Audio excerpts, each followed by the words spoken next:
Hi, I'm Winona Ryder, and I'm here with ELLE UK, and we are looking back at the 90s. I just actually found a couple of gigantic boxes of my mixtapes because I saved everything. My parents are archivists / hoarders, and I think that I've inherited that, where it's very difficult for me to let go of things, especially things like mixtapes, because we used to tape off the radio. And I feel for the generations that didn't get to experience that, because there's nothing like it.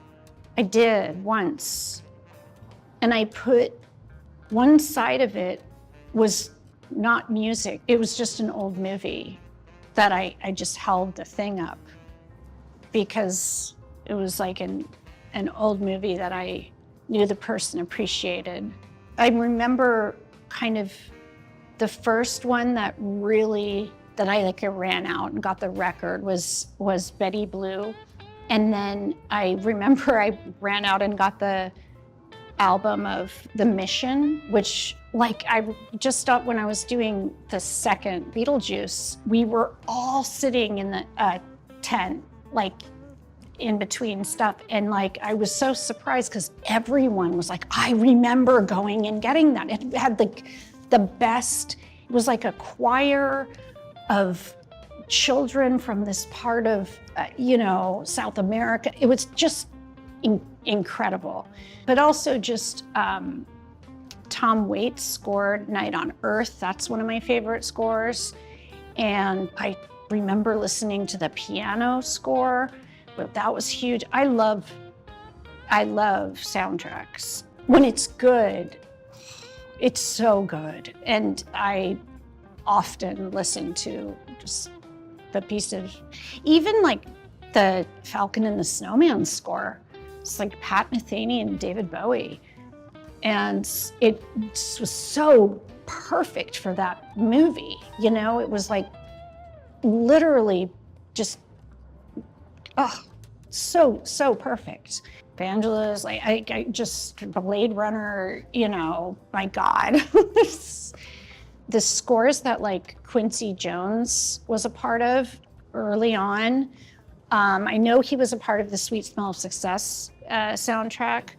And those movies, the Bernard Herrmann scores were just and then he ended up scoring Rumblefish and The Outsiders. And so there's so many, and it's just beautiful. It's such a gift to the world. I know it's still still a thing, those big festivals. I always, to be totally honest, very claustrophobic, and there's a lot of lore and urban myths about involving porta potties that were traumatizing just to hear. I didn't go as often as I probably would have liked, but I remember that whole Stone Roses, Happy Mondays, The Laws. There was a great band called Saint Etienne that I loved. Their album totally rescued me when I was going through a really hard time when I was making a movie in Portugal when I was 20. And I was just walking down the street. They used to sell albums on the street in Lisbon, and I bought it, and it just it got me through that time. Saint Etienne. I wonder if they're still together. I've never done karaoke. Yeah. Mine's usually Walking on Broken Glass, to be honest with you. Oh, Annie Lennox. That would be insane because she's one of the greatest singers in the world. I love her so much. Huge influence on me, wearing the suits too, come to think of it. Bugsy Malone and Annie Lennox I have to thank. I mean, she obviously looks gorgeous in anything. And I specifically, though, remember the story behind that dress, which was that she had just finished a shoot and she heard Radiohead were playing, and she was dying. She loved them. She's a huge fan.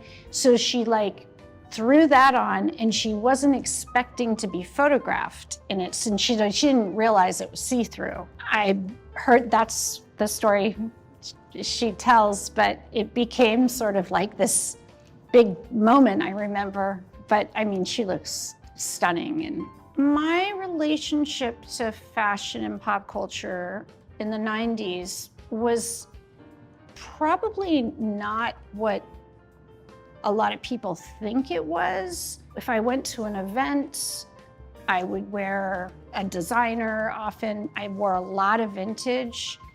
I was working really quite a lot in the 90s, so I was often just on sets and wearing just jeans and a t-shirt. You know, when you're in your 20s, you try to, I don't know, you almost tried to do what wasn't trendy, because a lot of the trends were, I'm sorry, they were awful. I just wanted to be my own self. And I was also very into recycling and showing people that you can look good and not spend a ton of money.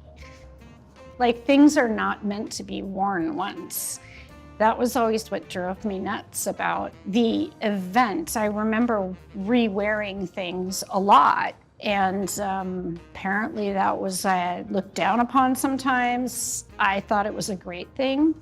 You know, if you have a great dress that you love, wear it as many times as you want and can. I still firmly of that belief.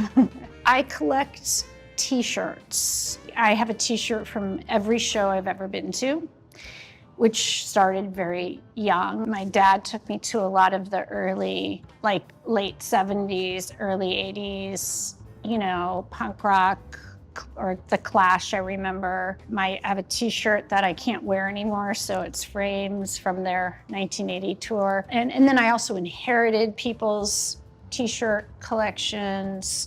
So it is something that I do collect. I also collect Dickies. I wear them a lot, and I definitely sported them in the 90s. I also definitely collect certain era, usually men's clothing. I do have a lot of my costumes from like Little Women, and I would go to the warehouses with the brilliant costume designer friend, Colleen Atwood, and I would buy sort of these calico turn of the century. Usually I'd buy them a little bit too big so I could just hem them and wear them as just sort of a loose dress. I mean, I started working with her, I think I was still a teenager, on Edward Scissorhands. Her mind is absolutely stunning, and I am just like forever in awe of her. I think one of the best we have. Andre Leon Talley I literally, every time that I got to be around him, in my head, I was like, be present, experience this, remember this. This is as fabulous as it gets. This is everything. He's everything. He was just a beautiful person. He also was like, no, that doesn't work. And I was like, yes, sir, I will change it immediately. I remember he came to the Dracula set, and we did a whole shoot there, but I was in my costume. Okay, he might have altered the costume a little, but that's okay, because he's Andre Leon Talley. He might be the reason it won Best Costume at the Oscars. I still love a men's suit. I remember that suit because at the time, Giorgio Armani gave it to me, and which was really just super nice, and you know, and I wore it a lot. I wore it blazer a lot, but I don't think I realized how big it was on me, but you know, I was a kid that was like very obsessed with Bugsy Malone and men's suits. And so even when I was like even when I didn't have any money and was in school, we would always shop at the Salvation Army, and I was always picking out like the boys' three-piece suits because I wanted to be like the kids in Bugsy Malone. I don't know if that was intentional.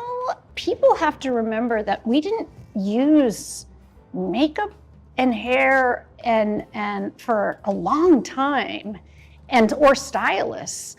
But I do think I did for that. And so that must have gotten snuck on, because I don't think I'm a big into frosted lipstick. All during the 90s, I cut my own hair, and I remember being incredibly surprised and flattered that my Reality Bites haircut became pop, or girls would go to and bring that picture in, and I thought that was kind of cool. I mean, I literally just like put my head upside down and went like that with the scissors, and I did that for most of any of my short hair. You would usually start with the bangs, and then you unfortunately have to take it all off. They were all very kind. It was my first time. I didn't realize like there was 4 cameras and we only did like 1 take. So I was like sitting there waiting for us to like turn around and do my coverage, and they're like, oh no, you're done. And I was like,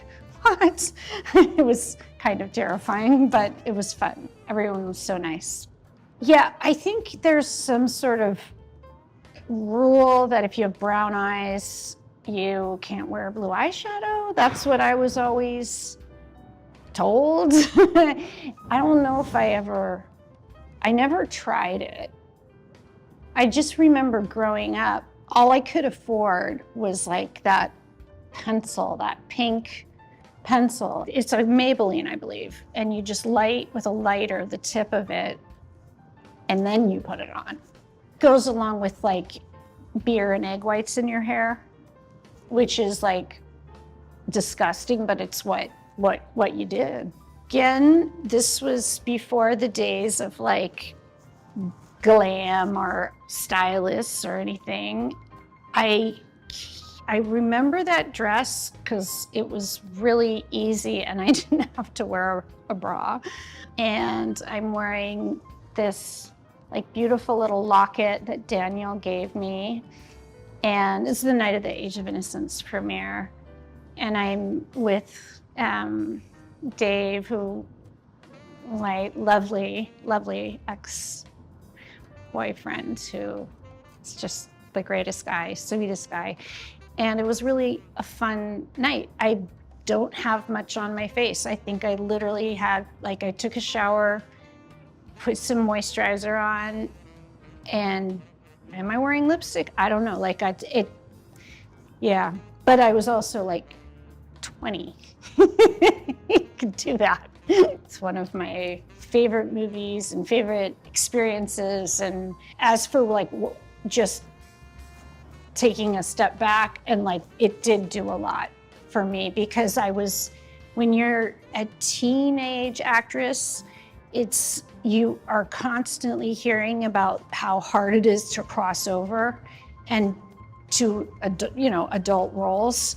Like you cannot like go from like being a senior in high school to like a district attorney, or there's things that you just can't do, or even like a rookie cop at 19, or there's just not a lot. And Age of Innocence was sort of like this incredible opportunity to sort of graduate through that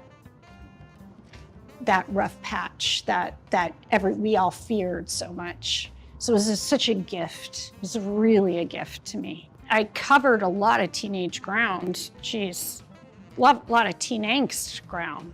I did some great movies as a teenager that I'm profoundly proud of and grateful for.